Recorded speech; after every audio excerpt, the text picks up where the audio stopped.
Hello po sa inyong lahat mga ka-crypto. Ako po si Pinoy Crypto Trader at sa video na ito ay atin pong pag-uusapan ang tungkol dito kay XRP.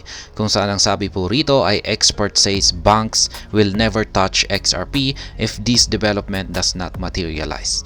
Kaya yan, may mga eksperto daw po ang nagsasabi na yung mga bangko ay hindi na po nila susuportahan or gagamitin itong si XRP kung ang development na ito ay hindi raw po magaganap or magmamaterialize. Kaya yan, atin pong aalamin sa balita na ito kung ano nga ba yung tinutukoy nilang development dito para kay XRP. Kasi yung talagang isa po sa mga layunin ni XRP ay ang gamitin ito ng mga bangko. Kaya ayan, kasi nakapokus po siya sa payment solution.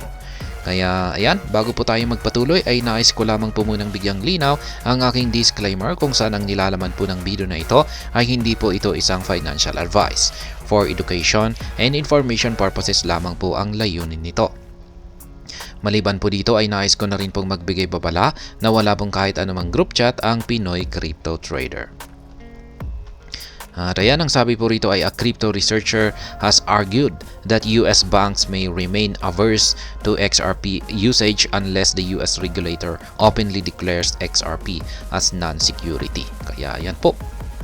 Patuloy daw po na ang mga bangko sa bansang US ay hindi po nila gagalawin or gagamitin si XRP hanggat ang mga US regulators ay dinideklara sila po mismo yung magdideklara na si XRP ay non-security.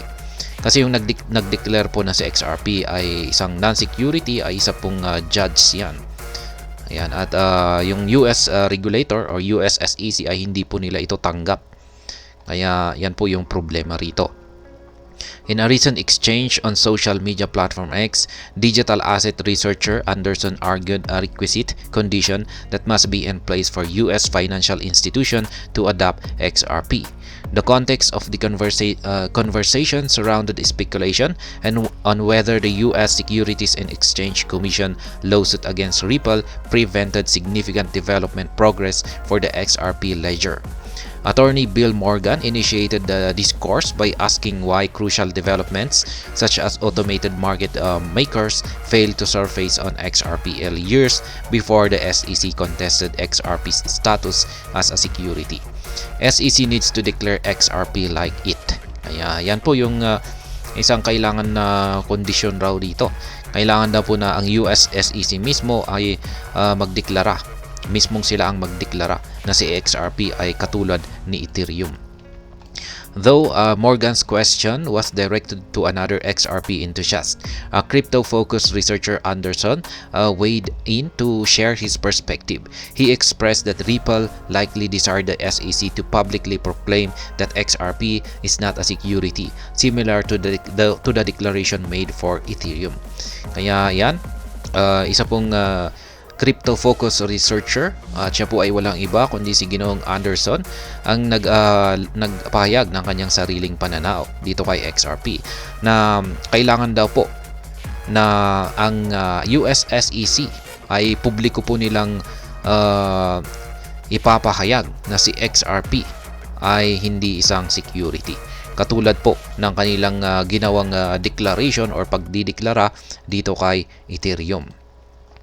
Based on this premise, Anderson argued that US banks may never consider adopting XRP without such clarification. He emphasized that banks and large financial institutions represent where the bulk of the money resides. Kaya yan, dagdag pa ni Ginoong Anderson ay ayan nga, yung mga US banks ay mananatili pong takot sila na i-consider na gamitin si XRP kung walang clarification na ito. Yan, hanggat hindi kina-clarify mismo ng US SEC yan i-publicly proclaim na si XRP ay hindi isang security. Yan po yung actual na tweet ni Bill Morgan. I mean, even before then say back in 2016 when Ethereum started and eventually pushed XRP out of number 2 spot. At yan naman po yung response ni Ginoong Anderson. I believe Ripple wanted SEC to publicly state that XRP is not a security. Like they said, with it. Without any such clarification, banks would never touch XRP.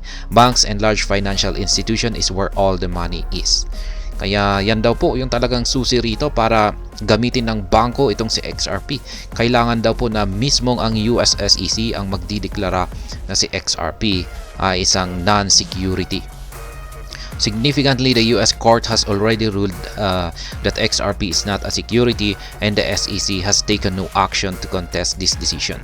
Many online commentators had anticipated that this judgment could pave the way for XRP adoption in the financial sector. Ayan na nga yung sinabi ko kanina na ang US court ay nagkaroon po ng panalo itong si XRP at nadeklara na po ng isang judge na si XRP ay hindi isang security.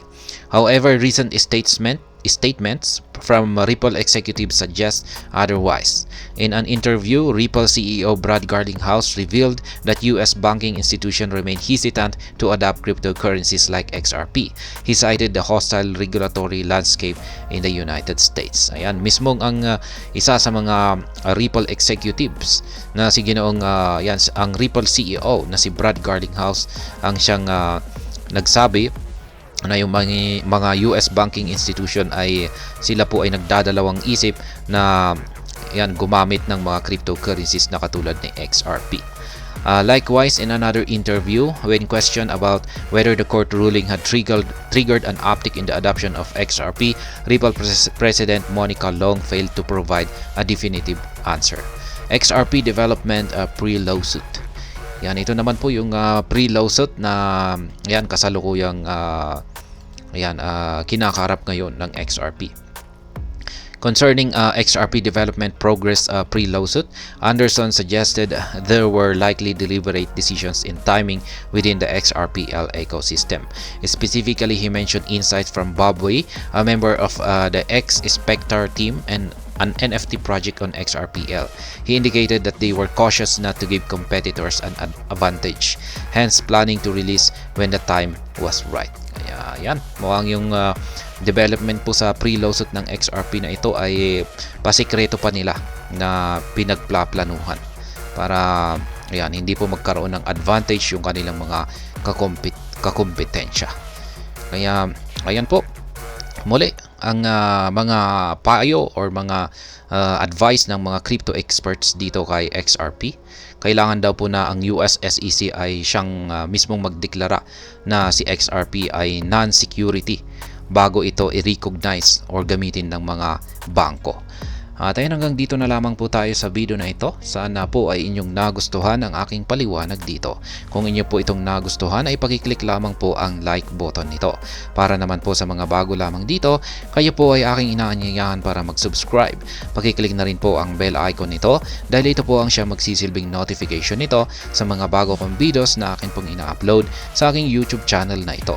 Marami pong salamat sa panonood. Ingat po tayo lagi at God bless po sa ating lahat.